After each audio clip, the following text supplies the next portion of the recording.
I wanted to do another installment from the Valley of Fire on the topic of blues. The first lesson, if you didn't watch it, please do. I covered the three chords in a G blues: G7, C9, and D9, and the shuffle feel, and how to practice some of that. Today I want to cover basically just, again, how to sound bluesy. The important thing is that you can play one note and sound expressive. So let's talk about some of the techniques for being expressive. One of the really simple ones that you can master almost immediately is simply a slide. You can slide from either a whole step, which is 2 frets, to the note that you want to resolve to or land on, like this. I just actually did 2 techniques there. I did a pinch. I plucked the string and then I slid it up. And the reason why I plucked it is so that it would snap off the top of the fingerboard, and it adds a little bit more sizzle to it, like this. If you slide it up like that, it tends to make the note more interesting, rather than just doing this, or this, which is even duller. There's not much expression in that. So we need to add certain things to our pitches to make them more expressive. Sliding is good. Bending is really good. Now, there's 2 kinds of bends, really. You either do a small bend, which is like a half step, like I'm going to go from the 4th fret note, and I'm going to bend it up so that it sounds like the 5th fret note, like this. And then I'll tell you about the technique in a moment. I'll check myself by hitting this open string, because that's the note I'm trying to match.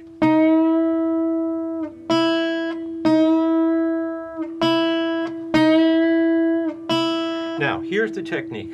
This takes a little bit of practice if you haven't done this already. Again, thumb over. Use your 3rd finger. It's primarily the strongest finger for bending because you get the support of fingers 2 and 1 behind it. So I'm going to put them all on the same string. I'll put this finger at the 2nd fret, this finger at the 3rd, and this one at the 4th. And my thumb over, so I've got something to pull up into. I keep my fingers stiff. Don't let your fingers do the bending by themselves, unsupported. The wrist is doing the heavy lifting here.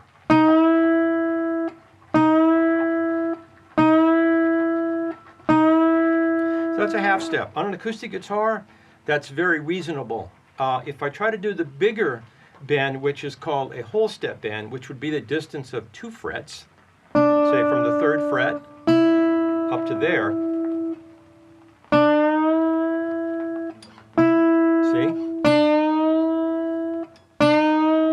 here's the slide. Just compare the sounds. And the bend.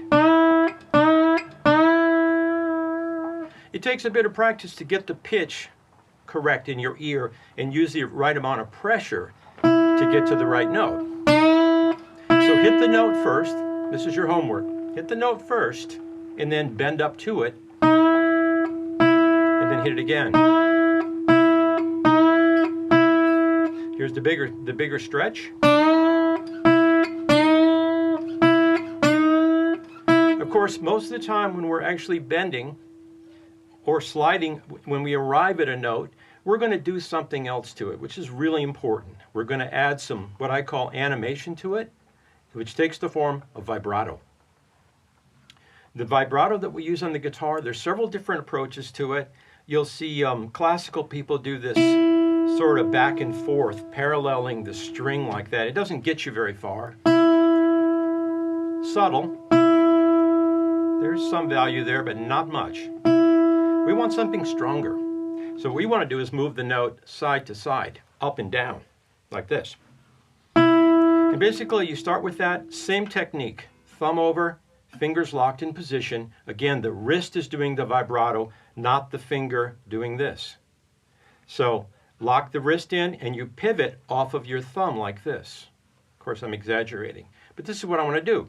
I want to push up and then relax, up and relax. And it's a very small movement, at least to get started. See, like that. Again, my fingers aren't doing the work. They're just locked in position. So here's some more homework.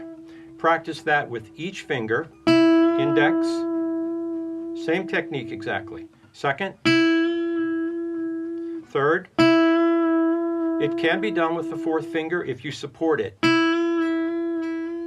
I typically don't use it for that, and the reason being is that, again, the first and second and third fingers, third in particular, are really strong.